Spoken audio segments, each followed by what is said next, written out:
yàlla ci ponk bu mujj muy suñu gan ñu dalal ko.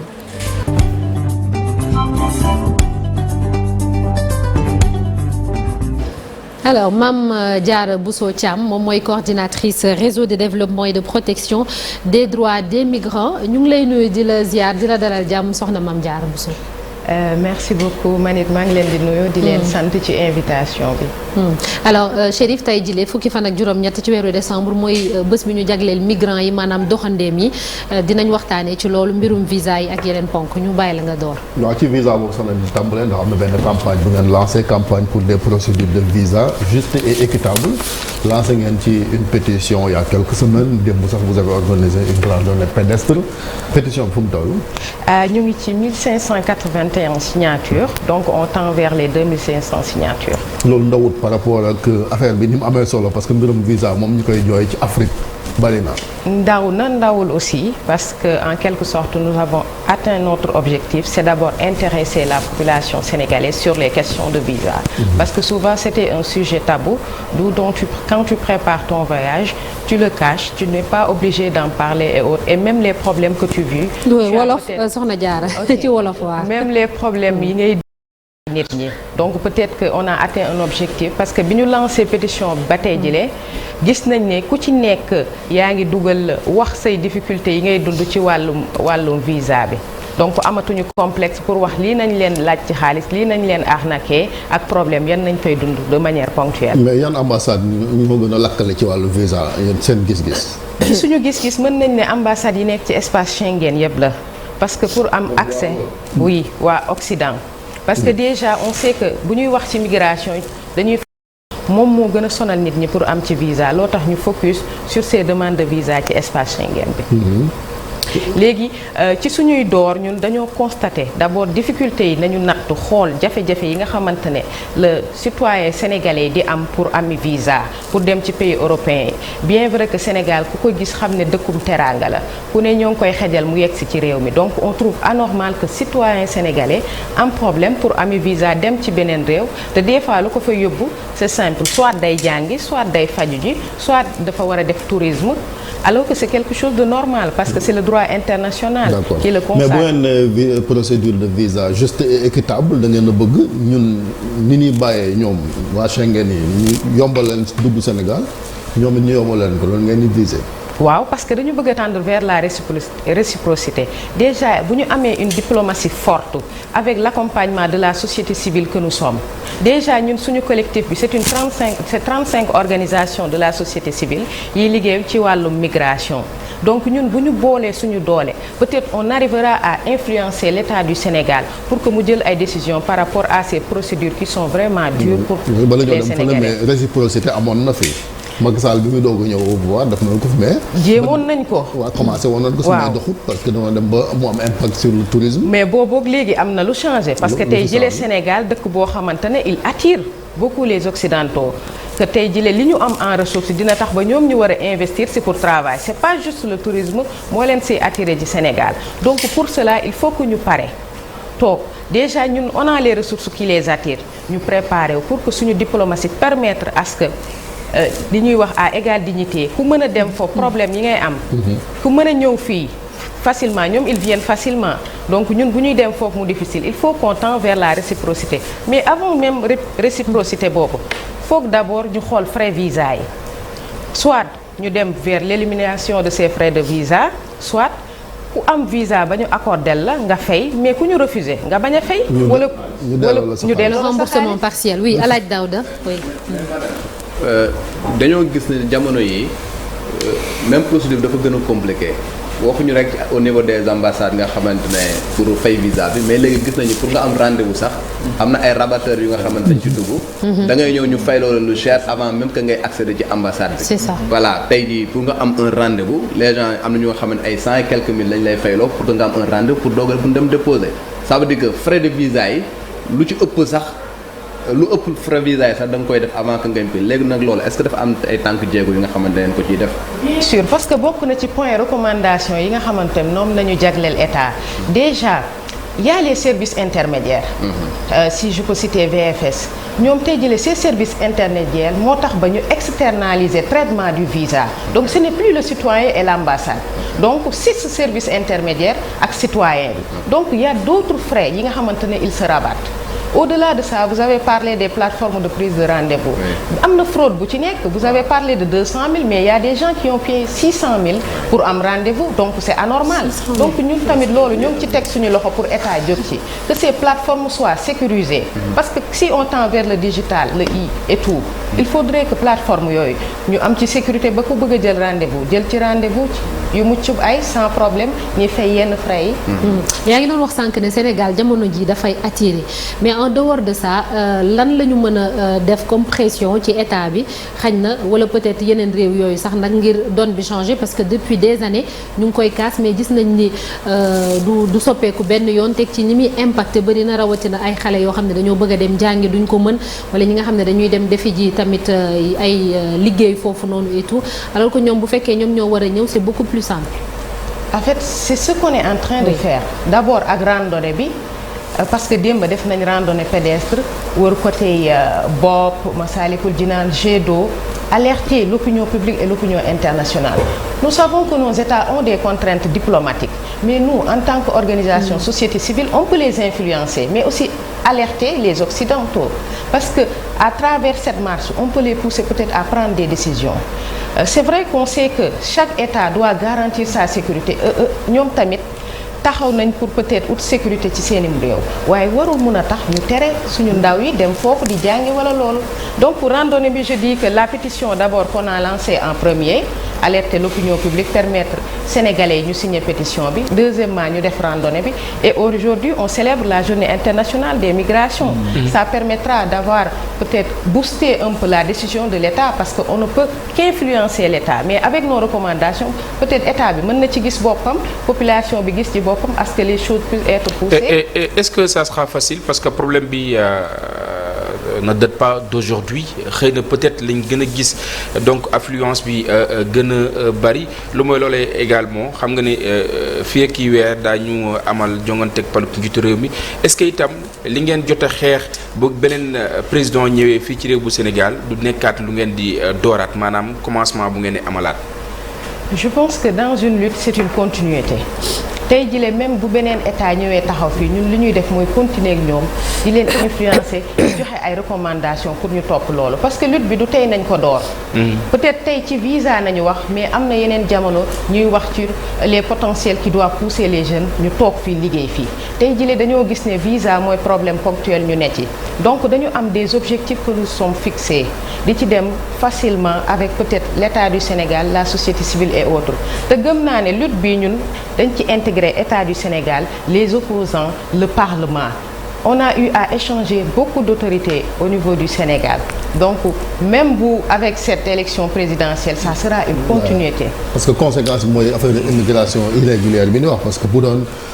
am visa yomb na xale yi duñ jël ay gaal di ñàkk seen bakkan ba fi mu toll lim bi mënuñ koo xam ambassade yi yaa ngi koy wax sànq am na yoo xam te ni il demande beaucoup plus d'argent.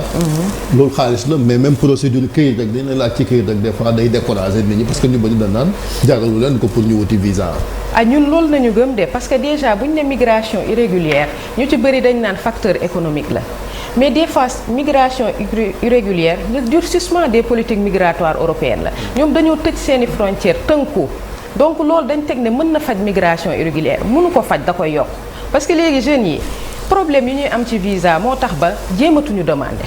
ñoom dañuy préférer jaar ci gaal gi wala ñu jaar ci suuf si donc loolu sa lu yokk migration irrégulière la te ñun foofu nañu taxaw ne pour xeex migration irrégulière foog ñu yombal visa yi jeunes yi mën a dem parce que foofu soxla nañ jeunes yi de ils ont besoin de ces jeunes mais pourquoi ñu tëj frontières yi alors que soxla nañ leen pourquoi pas ñu ubbi passer à une migration circulaire ñu wax ne lii nañu soxla main d'œuvre bii nañ soxla ñu yóbbu leen ñu liggéey ci parce que tamit ndaw yi dëgg la mën nañoo toog liggéey ci réew mi mais mënuñu leen tënk parce que jógee sa dëkk dem beneen dëkk c'est un droit fondamental consacré par la Déclaration universelle des droits de l'homme donc il faudrait ñu xam ne droit la ci ak yelleefu nit la bokk. bien vrai que on peut leur dire vous pouvez rester parce que y a des ressources et vous travaillez ici mais waruñu leen téye tënk leen ne leen doo leen dem. mais li ngay wax ni aussi xaw na méngoog tuuti migration choisie bi nga xamante ni Nicolas Sarkozy mi ngi ko doon théoriser. te loolu aussi quelque part tamit day gaañ yenn ci réew yi nga xam ne ñoom tamit dañuy soxla seen i ndaw surtout seen i matières grises. Tout à fait, parce qu'on parle de la fuite des têtes, on parle de fuite des capitaux, mais aussi fuite des cerveaux du moins. Donc avec cette fuite des cerveaux, peut-être ñenn ñi marge bi yenn état yi mën nañu ragal seeni ndaw yi am xam-xam yëpp war a développer dëkk bi toog fi mais bu ñu waxee ci Sénégal presque dans le marché de l'emploi chaque année plus de 30 000 ou 3 000 jeunes ñu ngi génne dans le marché de l'emploi ça veut dire que on a assez de main d'œuvre yoo xam ne di mën nañu des fii liggéey donc le fait que une partie dem mënul yàq dara te je vous dis peut-être que ces pays occidentaux def nañu suñu xel ne ñun migration bi am chaque jour ci ñoom lay jëm alors que 80% de la migration c'est intra-africaine mooy sénégalais jógee dem yeneen dëkku africaine ñun nous aussi nous lançons peut-être un appel à l'État du Sénégal à ce que au niveau de la CEDEAO le protocole de libre circulation ñu fexe ba gàgganti ko ba mu mën a permettre à ce que les Africains circulent dans la communauté africaine sans problème et surtout avec le défi sécuritaire qui sévit l'Afrique. waaw yaa ngi dalal sama xel parce que ba ma la déggee sànq ba léegi ngay wax j'ai trouvé que c'était réducteur de réduire ça à des rapports nord-sud en fait parce que ñun suñu rapport sud-sud rek on a quelques soucis avec boo seetee ce qui se passe en Tunisie où les subsahariens quand même ñi ngi fay dund ay jafe-jafe yu mag mais yéen ci seen wàllu bopp madame c'est vrai di ngeen def ay actions mais est-ce que di ngeen dem sur le terrain par exemple ay dans des zones comme ay Bargny nga xam ni voilà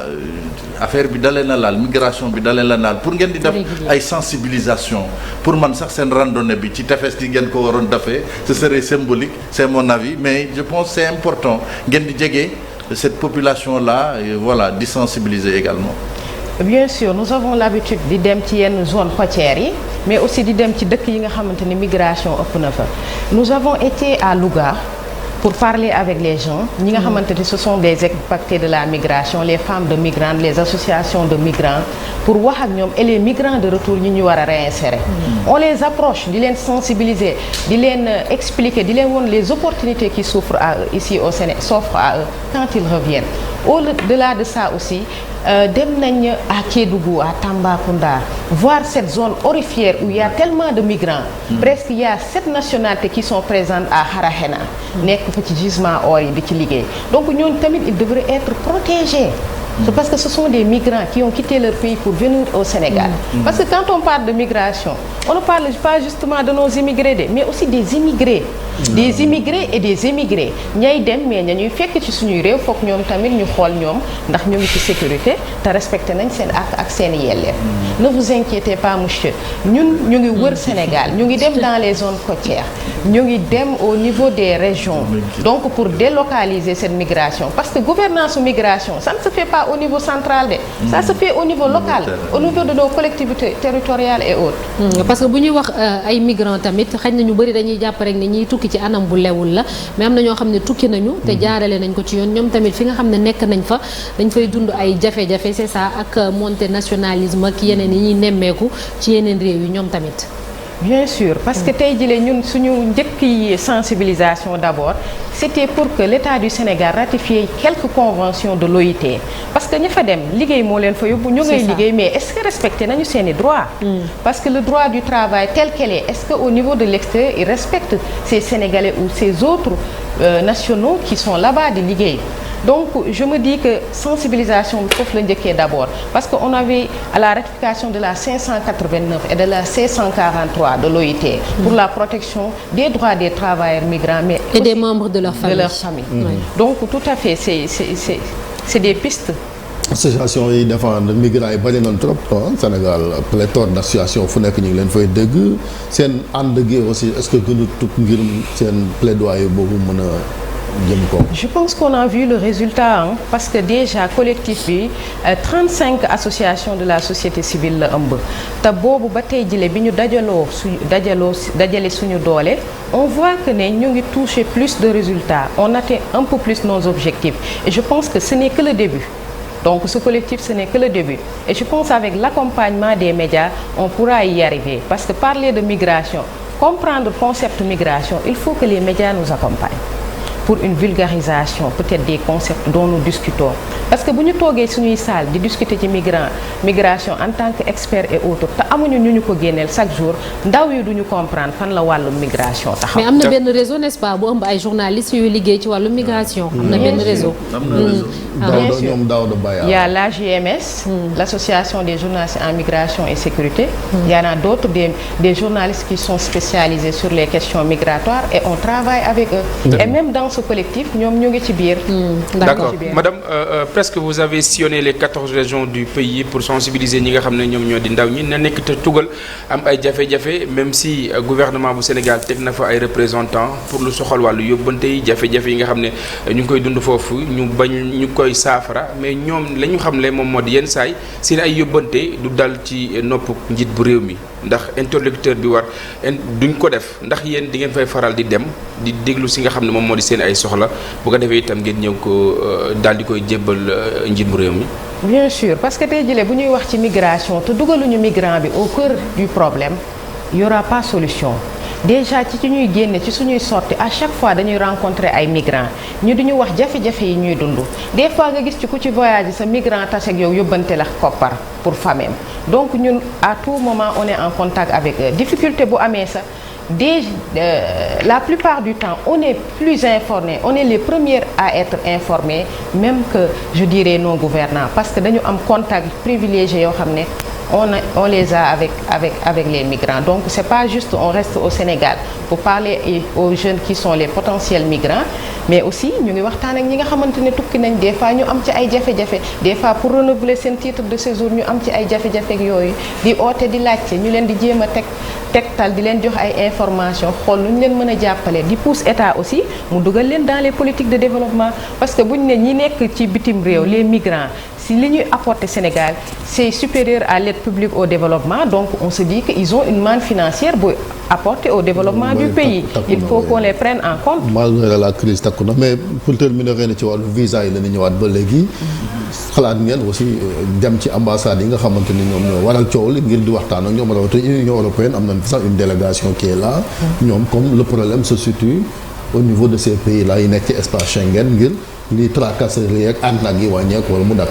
bien sûr déjà on a eu à faire benn correspondance boo xamante ne bind nañ bataaxal yónnee leen ñoom it ñu tontu ñu ci lenn. loolu wax ci tontu li ñu wax ci tontu bi mooy je dirais que ces représentations diplomatiques peut-être ils ont les mains liées en quelque sorte. Comment ça? Ils ont les mains liées parce que y a des sujets yoo xam ne ils ont du mal à s'y énoncer parce que ils disent que ça requiert de la diplomatie internationale te ils devraient écouter leurs États par rapport à ça mais ñun li ñu mën en tant que société civile du ñu bàyyi.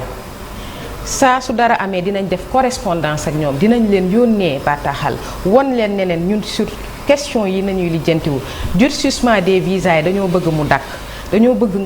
ngeen assouplir les procédures administratives papier yi bu jeunes yi di déposer mag ñi ak ndaw ñi di déposer pour tukki France ci raw moom surtout ambassade France ñoo ci raw dama ne boo ci jànkonteel rek xam ne bu ci nekk am na jafe-jafe moom kenn du ñoom boo ci jànkonteel am ne xam ne bu ci nekk am na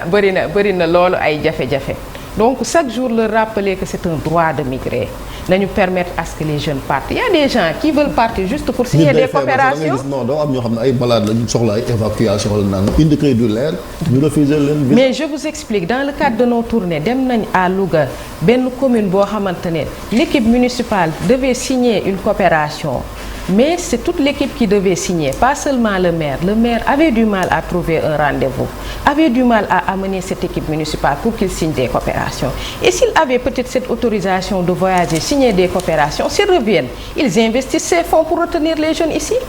donc il a parlé de migration choisie de migration circulaire on devrait permettre à tout un chacun de voyager da ngay gis ay artistes yu war a dem foofu di liggéey gis nga li fi xewoon ci Niger ba ay ñut sax foofu ca France jug di ko kaas di ko ñaawlu parce que artistes yi war nañoo dem ñoom it lin mën di ko wane foofu ci réew mi mais ñu jox leen visa aussi c'est un problème. dama ne tout à fait li ñu mënti wax daal mooy ñun topp nañu suñu yoon suñu objectif yi ñu tënku d'abord lancé nañ suñu pétition def nañu suñu randonnée leen ci ndax yéex na 1000 signataires jàpp leen ci 1000 signataires moom du dara par rapport ak jàpp leen ci boobaa dinañ ko partager fii parce que ñi fiy liggéey yépp dans le réseau partager la pétition permettre à tout un chacun de signer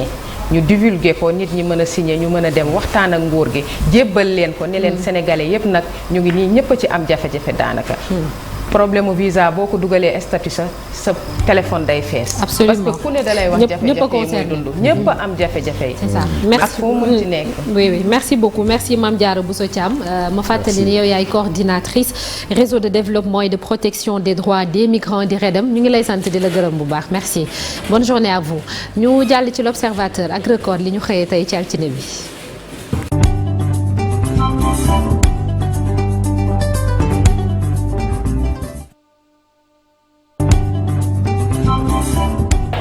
ñu yër appalaay l'observateur tey ci altine bi lan la wax ci xëtam bu njëkk ñu xool l'observateur